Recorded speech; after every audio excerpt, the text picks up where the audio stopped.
dijatuhkan di Antioquia, tetapi harus dibawa ke Roma melalui daratan untuk dijalani di sana. Namun baginya perjalanan itu bukan perjalanan duka.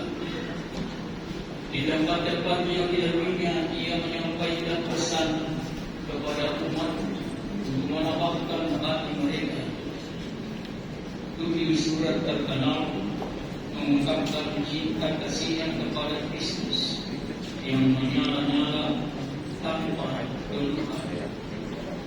Adalah keprihatinan atas Tuhan dan ucapan syukur atas iman yang dikaruniai. Di Roma hukumannya dimasukkan dalam Kolose menjadi mangsa binatang buas. Berdasarkan pada peringatan Satuan Yesus dari Antioquia ini, kita juga berkumpul di tempat ini untuk memberikan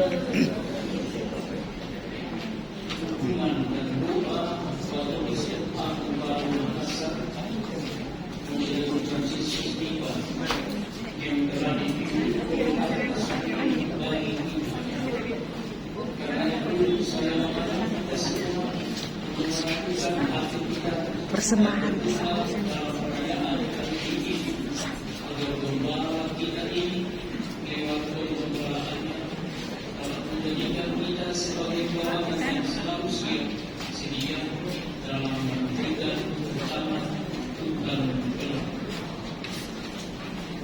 Saudara-saudara terkasih, marilah kita menyesali dan mengakui bahwa kita telah berdosa supaya layak merayakan peristiwa penyelamatan ini.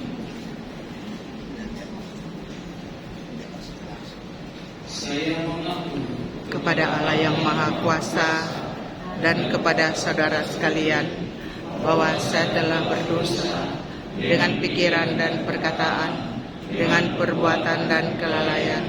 Saya berdosa, saya sungguh berdosa. Oleh sebab itu, saya mohon kepada Santa Perawan Maria, kepada para malaikat dan orang kudus, dan kepada saudara sekalian, supaya mendoakan saya kepada Allah Tuhan kita. semoga Allah yang Maha Kuasa mengasihani kita, mengampuni dosa kita, dan mengangkat kita ke hidup yang kekal. Amin.